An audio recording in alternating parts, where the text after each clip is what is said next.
What's up, everybody? It's Ben with Srkcycles.com, and today I've got a 2004 Honda Shadow Sabre.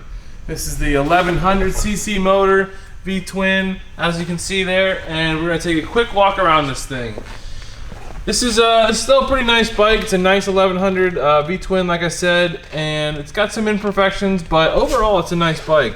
Starting here in the back, we do have one ding there. Looks like it's got a smidge of rust coming through, but overall the back fender looks pretty good. A turn signal, and tail light. Obviously you guys can see that. No other major noticeable marks in on the rear fender or anything. Coming around here to the bags, we got the Willie and Max bags. Have the Velcro openers, and they do have the frame on the inside so the bags don't droop, which I'm a huge fan of. Those bags seem to be in really nice shape. They look like it might have been a recent addition to this bike. We do have the dual Vance and Hines exhaust pipes. They have some marks on them. These things have seen a few miles, a few scuffs. They don't have any. There is underneath here. There is some scuffing there, like it got scraped up against something, but it does not look like it is dented. So even for the cosmetic imperfections, they do their job, they get it done, but they might not look the best.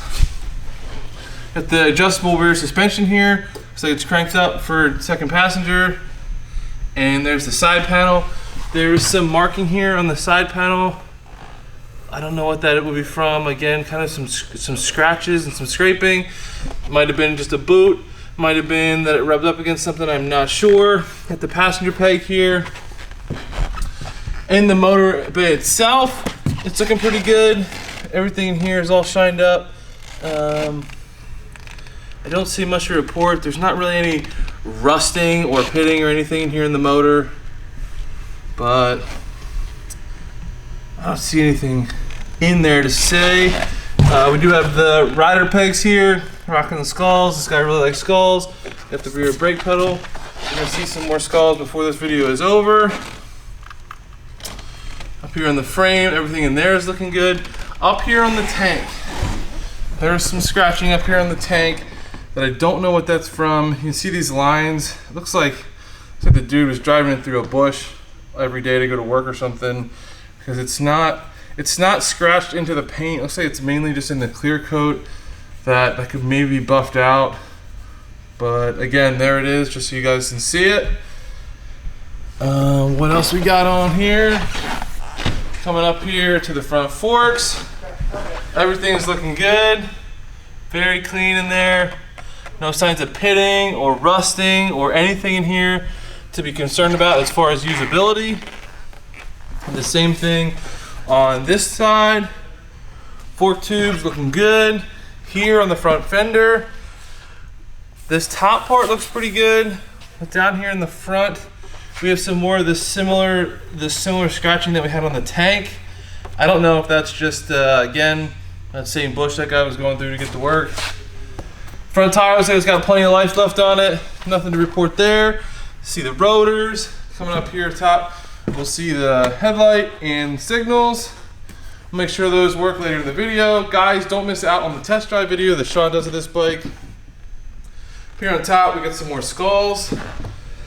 These skull mirrors. Don't know if that's my style, but maybe it is yours. It was definitely the guy who had this bike. He was a big fan of skulls. Spin this around so we get some good light on the bike.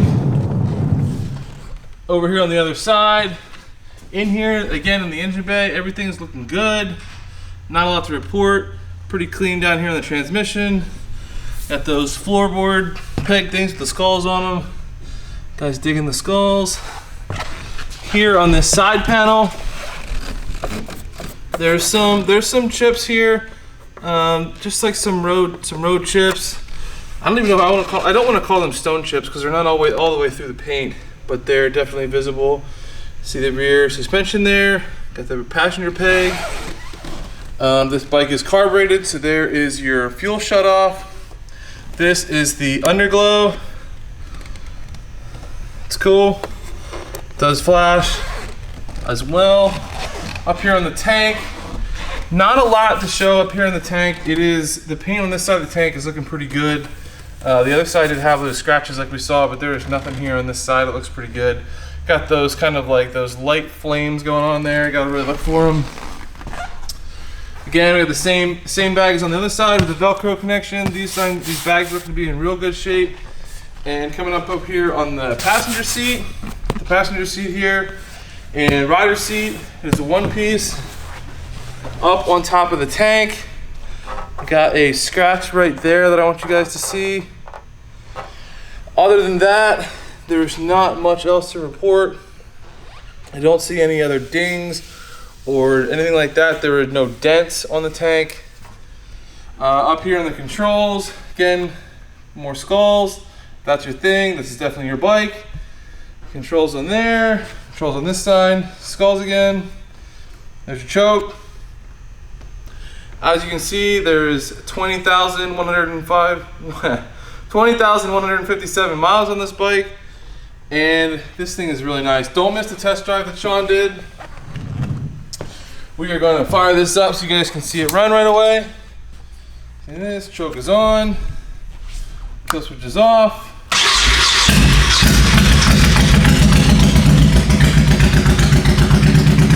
Fires right up.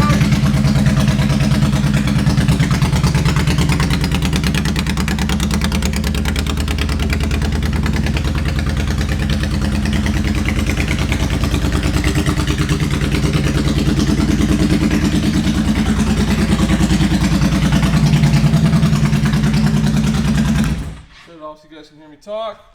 Let's check the signals. Signal's good there. Signal's good there. Let's check the front. Signal's good there. And signal's good there. Again, guys, it's a 2004 Honda Shadow Sabre. It's 1100. Do not miss the test drive that Sean did. Thanks so much for watching. See you guys later.